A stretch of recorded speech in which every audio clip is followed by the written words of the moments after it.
Hey guys, Drifter here. There are two gameplays in this video. The first gameplay isn't going to be that impressive. You're going to get to see me get stomped really bad. This is when I was trying to get P99 suppressed only gameplay for my episode on Machinima Respawn, the in-depth episode. That's one of the most challenging things about in-depth is getting the gameplay, especially when it comes to using something like machine pistols or pistols only or a shotgun only or a sniper rifle only when I'm not really used to that. That's not my normal weapon setup.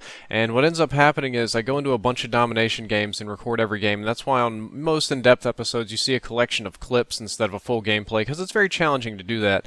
This is one of the games I joined in late, a little bit late. The other team had everything pretty much locked down. I decided, you know what, these guys are pretty good, and I start off with a disadvantage, but I'm not going to quit out because I don't play that shit. I'm going to stick through this game and see what happens. Maybe I'll be able to make something interesting out of this. What ended up happening is there were 2 or 3 subscribers, you guys, on the other team, and they recognized me, and they decided to play extra hard, even though I was only using a pistol, and that makes my life very difficult. And I really hate that, and it makes me angry.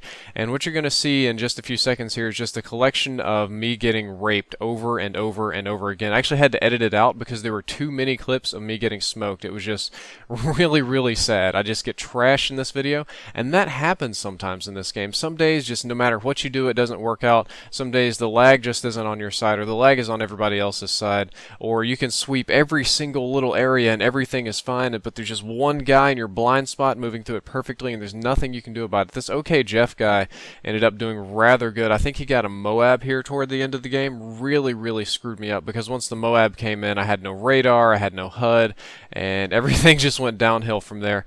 But I'm not going to quit out. I'm going to stick with this game, and this is one of the things that motivates me in Modern Warfare 3. When I get beat by another team, even when I'm only using pistols or something silly, it motivates me to do better, because I know it's still my fault that the team lost. I died a lot. I actually did take a lot of objectives in this game, which I edited most of that out because it's really boring for you guys to just watch me sit on flags, but I could have done better. I could have aimed better. I could have had my pistol under control better. I could have killed this guy. I could have taken the Juggernaut. And you know what? Next game, I'm going to do better. Next game, I'm going to kick their asses. And now we're moving into the topic of this commentary, which is Payback is a bitch. And that's kind of how I play this game. When I join a game and I get dumped on by the other team, I don't quit out. I don't disconnect from the lobby. I'm not like, oh, they're too good for me. They're not going to let me win. The motivation is actually the opposite. When I get dumped on like this, 10 and 20, you know, middle way in the scoreboard, my first instinct is I'm going to shit on this team next game. I'm going to punish them. I'm going to play as hard as I possibly can. I might not necessarily get the best kill-death ratio. I'm aware of that. I'm playing all with randoms here. I don't have anybody on my team to help me, so I'm not expecting a lot from them.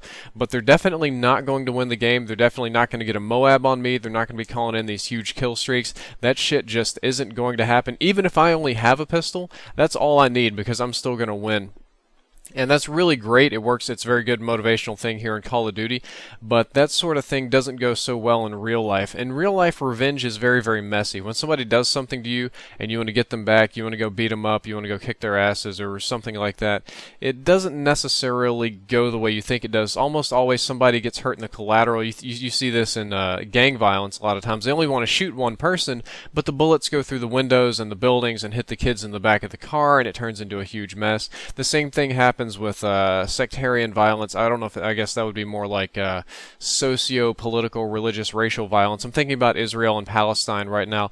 Oh, one person gets revenge for this, and then they get revenge for the revenge, and then revenge for the revenge of the revenge, and it's an endless cycle, and it never really changes. And lots and lots of innocent people that are just walking down the street and have nothing to do with any of it get hurt. And there's also an emotional toll on you. When you go to hurt somebody else, not everybody is a stone-cold killer, and not many people have been hurt so bad that they feel nothing for the person that they're getting revenge against. A lot of times you do feel some bit of empathy or some bit of pity for whoever it is that you're trying to punish. So in hurting that person, you normally do cause yourself some sort of emotional distress. There is a cost to you other than just the effort of going out and smacking somebody around. But speaking of the other person, that is definitely the worst part of any sort of plot for revenge, is that very rarely will the other person ever accept your revenge. They won't accept that they've done something wrong, or that they need to be punished, and definitely not accept the punishment for you.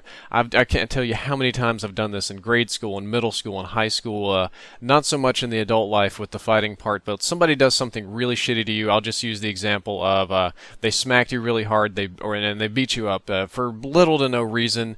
You told a funny joke, they found it offensive, you spilt their milk or something, so they decided to just completely beat your ass all over the hallway, and then the next week you go and jump them and you beat them up, and you can just hold them right in your hands like, this is for beating me up, this is for punching me, how dare you do that, I did nothing to you, you deserve this.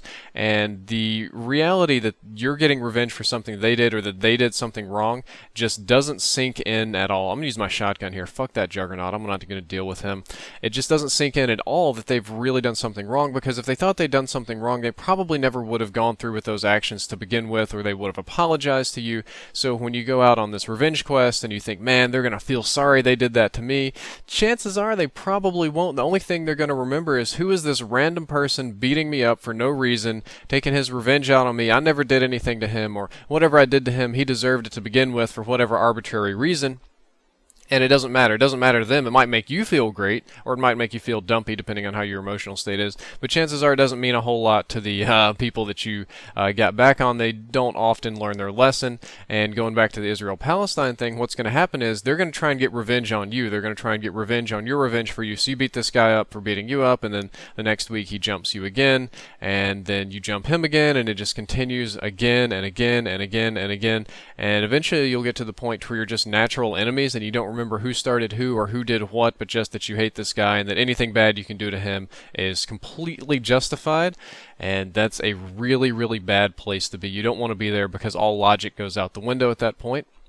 There's some really interesting quotes about revenge, or some points of view. I kind of like the old Jewish one. I can't remember what this is from. I think it might have been in the Torah somewhere.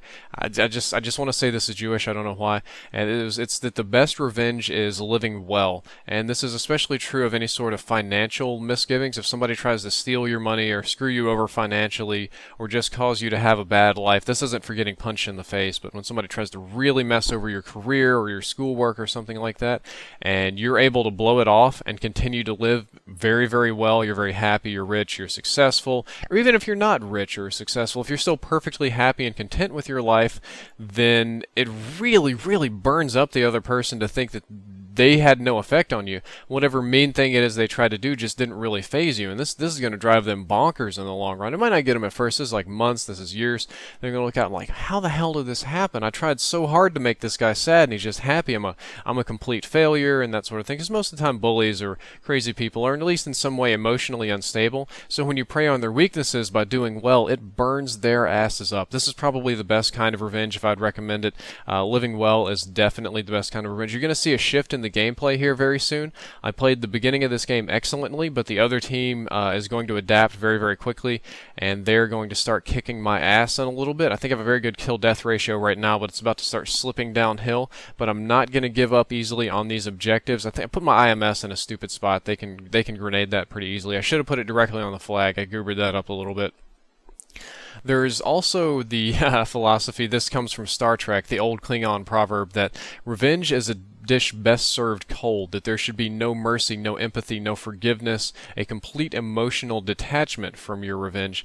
And this is a very popular one these days. You see that in Kill Bill, you see it quoted in other movies, you see, even outside of Star Trek, people really, really like this concept, and that's because it works kind of well. If you don't get too emotional in your own payback, if you don't have any pity, any empathy, no desire to give these people a fair warning, now you're not leaving them cute little clues, letting them know you did it or something like that, then it can be extremely brutal on the other person. This was my preferred method of getting back at people for a long time. I wasn't the kind of guy that would just get angry and go beat up people, but I wasn't the nicest person, and I did get screwed over a lot. And when that happened, I would just remember who did it, and even sometimes months, weeks, maybe even a year later, there'd be an opportunity come up to where that person needed my help with something, or they needed my advice, or, I just noticed that some really important bit of paperwork that they had was laying out in the open and that they weren't paying any attention to it, or that maybe some very valuable piece of electronic had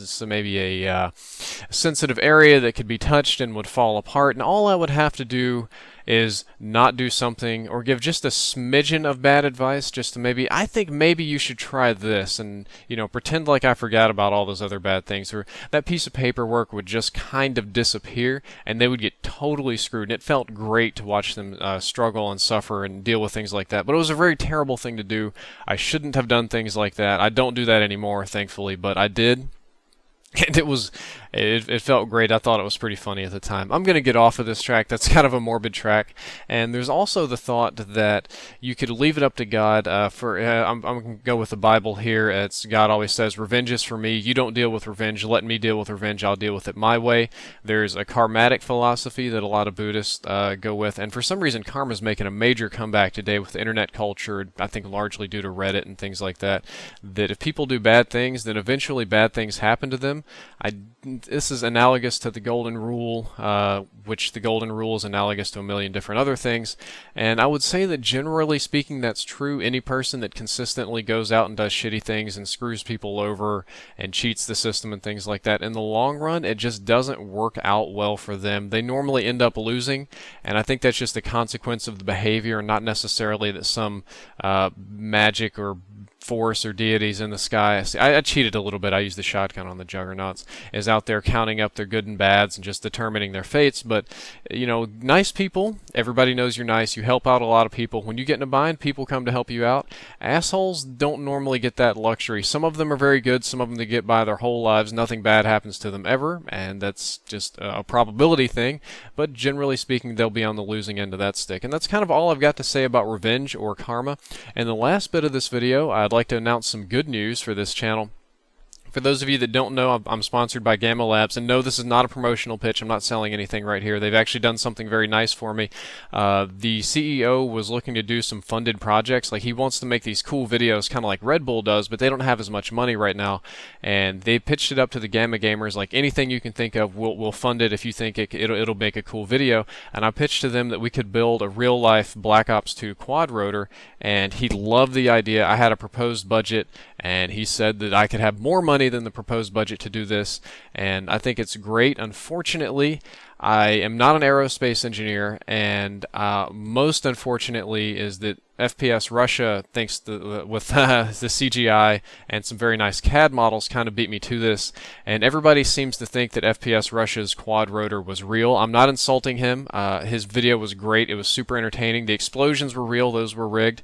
But the Quadrotor itself was CGI. So when I got on Twitter the other night and I put this up that I was thinking about building a real Quadrotor, everybody was like, FPS Russia already did that. You're copying him. You should just buy FPS Russia's. Why don't you and FPS Russia have a Quadrotor fight? And I'm like, man, it doesn't work that way, because that's not real. He had the model that he held in his hand was probably printed out like from a 3D printer, and just some cheap plastic cast. It looked very, very, very cool though. But the thing that flew around was CGI, and I'm trying to think of ways to build a real one, but I'm worried that it won't matter because people won't understand that a Quadrotor, the way Black Ops has it, is kind of impossible.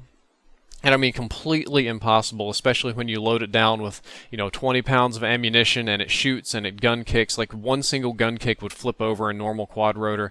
And I was trying to think of maybe ways to build a recon one. I was thinking about getting a Parrot AR-2 drone and modifying the ever-living shit out of it and rigging up a GoPro and maybe a drop-release smoke bomb kind of thing, because that's all that I could possibly think that I could do considering the weight limitations. Unfortunately, I'm not sure if I'm going to go through with this idea or not, because the misconception is out there that FPS Russia built a real Quadrotor and that he works with the Department of Defense and things like that, and I just don't think the video is going to go very well.